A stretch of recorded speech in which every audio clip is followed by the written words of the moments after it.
topic here. Our last topic is going to be a much broader one. It could encompass whatever you want to promote your point of views, perspectives, your organizations, and your viewpoint. So we're going to ask you guys to take about a minute and decide amongst yourselves who will be your representative for that 5 minutes. I decided to pull rank and go back to the original.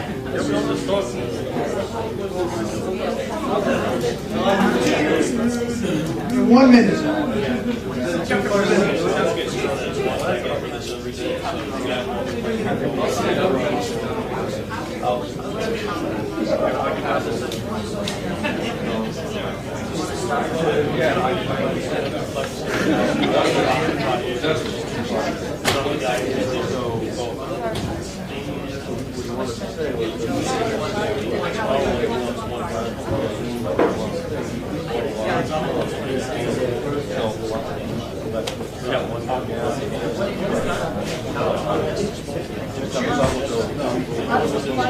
You got 5 minutes.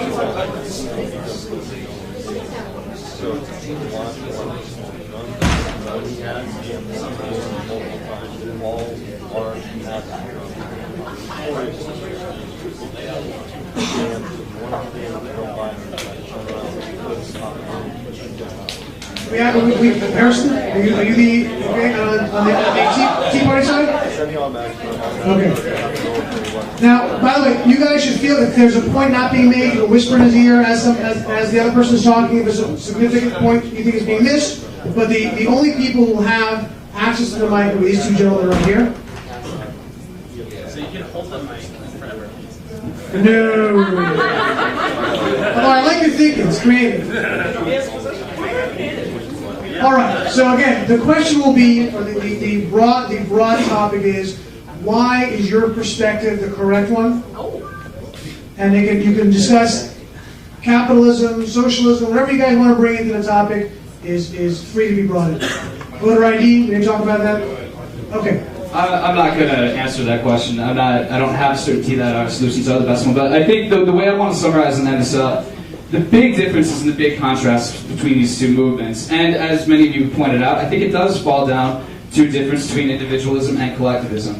We each have very different notions of what freedoms are. I think on the left, more collectivist kind of interpretation of this, it's about freedom from. It's about freedom from tyranny, freedom from exploitation, freedom from manipulation, freedom from coercion. There are also freedom to's, however. And frankly, I feel when the Tea Party, like Pam Geller and Data Webb, when a lot of you start talking about freedom, you have a very different notion of freedom. It's the freedom to. When you talk about individualism, I don't think you're really talking about individualism too. I think you're actually talking about a system that allows certain individuals to trample on the rights of other individuals. And so I think your system of individualism actually defeats the individual. I think the kind of freedom that you want is the freedom to take away other kind of freedom, and that's not really freedom. When it comes to gun control, when it comes to immigration, when it comes to healthcare, when it comes to virtually everything, I think the kind of freedom that you want is the ability to take away freedom from others. And we don't want to have our last say in here, so I'm going to go ahead and I'm going to pass the mic around. They're occupying the microphone. I'll let you go in a second. I just want to answer your question, the difference between the two. We don't have a defined narrative that everyone has to follow in the Tea Party. It's an inclusive movement. It's not a movement that said, unlike what Pelosi said when she said it was AstroTurf, it wasn't a movement of people who cooked up something. It was Americans who hit a seminal moment on February 19, 2009, and then turned around and said, something's broken in our system. So rather than telling you we have all the answers, what we're involved in is finding the correct answers. Go ahead. Well, actually, that's exactly what Occupy is trying to do too. So that's why we invited the Tea Party to all this stuff. That's why Ron Paul people showed up to all of our stuff, including the national gathering. Okay, I would actually like to hear what the audience has to say. I think we should spend some time giving the audience time to talk, because Occupy is not about a bunch of people sitting on a stage telling an audience what to think. Okay? Can I take 1 minute? I'm going to pass the mic, because I think if we're going to recognize the two movements, we have to be honest about where they started. we have to be blunt about this. Adbusters was funded by Soros 7.5 years ago. One of the other originators of this movement is PSL Webb. Go to pslweb.org. I'm the one who went into Zuccotti Park for hours, then went down there and broadcast from there and gave them a mic, because I do believe in the First Amendment. Unfortunately, at that point, it had already been separated. You have 3 levels in Occupy. You have the people that, some of you, have genuine concerns and you don't have the agenda. Then you have the professionals below that, who are the people that are the organizers of the organizations like PSL, the different interest groups, SEIU, LIUNA 108, and all the others involved. The same people who took your money, put $700,000 in Amalgamated Bank, and you don't have it anymore. As of March this year, you have $36,000 left in that account, and nobody can account for it. The other thing to realize is that beneath this are the real professionals. The real professionals are the European anti-capitalist movement types that are running this, and that's why Adbusters is the genesis.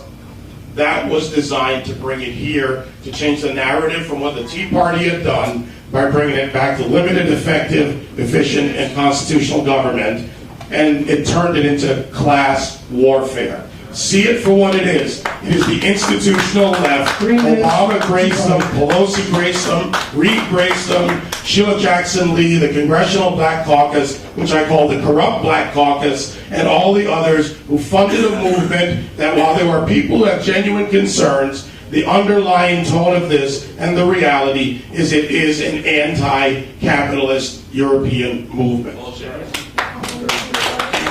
You know what, I want to ask a question of what happened to the Tea Party, because the Tea Party that I remember was the anti-bailout party. It was the end the war party. It wasn't the Coke party. It wasn't the Dick Army party. It was a party of people who were genuinely angry, just like those of us who went down to Occupy Wall Street, about the crony capitalism that exists in this country. So I'm glad that this issue is finally coming up, because let's talk about it. I'm going to answer your question. I'm going to answer your question. What has the Tea Party done that Occupy hasn't? The Tea Party went out and worked locally to get people elected to office so that you get pressured from the outside and you can work with the people at the inside and have a seat at the table. The difference, name me one person you actually put in office. George Martinez ran for office in New York State against the last. He did not win because of Occupy Wall Street. You ought to look at the voting numbers. This is a false dichotomy. What I want to bring it back to is the intention, the original intention, because you took it to the start. You mentioned Adbusters. The fact of the matter is that the idea of Occupy Wall Street didn't just originate with Adbusters. This is an anger that has been building up. It built up in 2008. They took advantage of that anger, which is why I said there were 3 levels. There are guys like Ed, who I think Ed has some ideas. It's where you take the level of knowledge and how you apply it and the solutions you look for. Adbusters, however, started by recruiting in community colleges in New Jersey. Why? I have the videos. It's part of what we've been doing. And they started in June before you got to Zuccotti Park. By the way, to the earlier point about occupying public space, I happen to know Al Zuccotti, and it's owned by Brookfield Properties, not public space. That's part of the problem. I want to pass it off, but in just a minute, the last thing I want to say is this, and this was discussed earlier before the debate began. It's that it is so true that grassroots movements are manipulated by elites. It's absolutely true. We saw it in the origins of the Tea Party, and we saw it in the origins of Occupy Wall Street. In every moment we resisted that, and we kept our autonomy. And that $800,000 that sat in Amalgamated Bank, that went to feed hungry people in Zuccotti Park. That went to pay for that went and that went to build a movement that has absolutely changed the dialogue in this country. And people you spent $644,000 till March of this year to feed the hungry in Zuccotti, when in fact the chef that was preparing the majority of the food owns a shishi restaurant downtown where dinner for 2 is about $140 before you get to the wine. You want to go by the numbers? I was the guy who was in there. The guy that was in your food camp right in the center where PSL Webb used to set up that brought out a lot of the food. And as for the guy who was running your finances in his $700 a night room at the W in Union Square from Deloitte and Toots in San Francisco, ask him where your $640,000 is. We're going to continue talking about the issue. Let me just say, not everybody is all concerned about all the fiscal issues. I got into the Glen Beck 912 project because I was concerned about our country and where we 1 minute, Tea Party. losing our foundation as a country. And that's one of the reasons why I got into the 912 project. So I'm more for praying for our country, turning our country around, and making the best of our country. And that's what I'm about.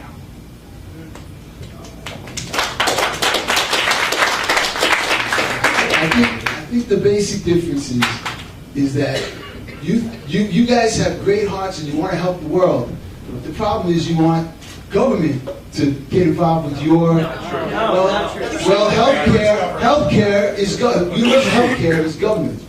30 seconds, State level. State level. Local health.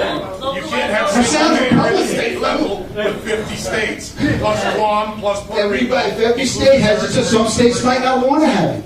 And do you agree with that? The state That would doesn't make want to a have it? balanced system, by the Let them way. decide. Right, let the states decide. Okay, so we agree. Okay, hold on. We agree there. Let the states decide. Are you for portability? Portability of health You're for care. portability? How does portability work across 50 states and the territories? Okay, we are out of time on the Tea Party side. I take it back in 10 seconds. Toots, you have 10 seconds. I'll leave it to you. Well, I think that we both have great ideas. I think we both have a great appreciation for where we want to go. I think the solutions for where we want to take things are totally opposite, and that's where the main argument is the solution. Rugged individualism. This was the basic premise of this country. So it's not, just so that you know, it was individualism, and that means equal rights for all under the law. No special rights for special classes. So when you say that we have a different idea of individualism, it's not. A is Aristotle said. A is A. Individual rights are individual rights, not the mob majority. We're done. Opportunity, not equal outcome. That's reality. Okay. Let's add 45 seconds. 2 minutes. 2 minutes to finish it.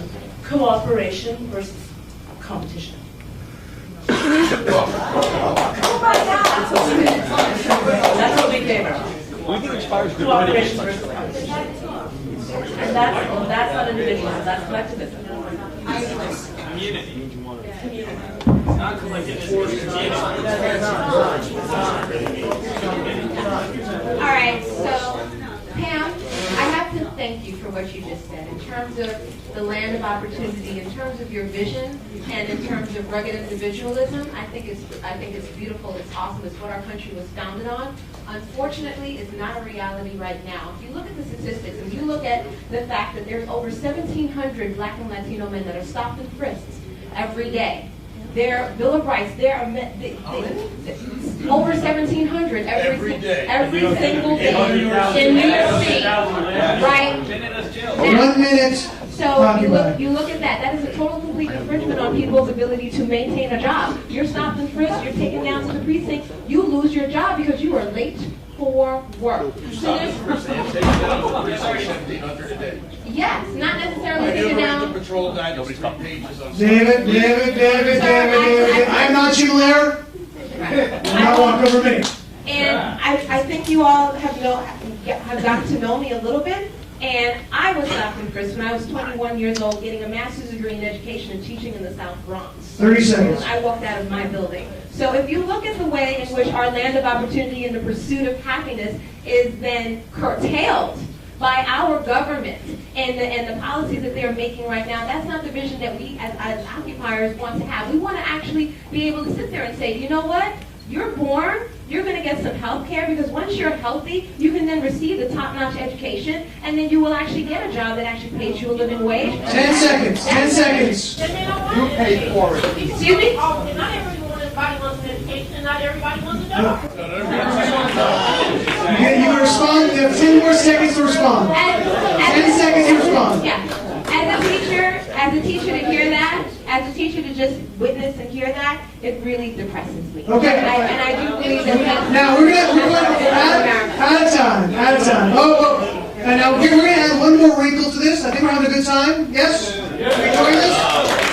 Okay. This wasn't about class order. We are going to is about our country having a moment. It was not about class warfare. It's about us caring. Here's what we're going to do. family. Here's what we're going to do. We're going to go a little bit into OT, and we're going to take some questions from the audience. We're going to take 5 questions for each side, and everybody has 1 minute. You'll have 1 minute for each question. So you guys got to be concise. I don't know if you got it. If one person wants to answer, you want to split the time up, it's up to you. But we're going to take 5 questions. So please, we have 10 people come up. 5 people have questions for Occupy. Walk up to the mic. First 5 who walk up there, and 5 people who have questions for Tea Party.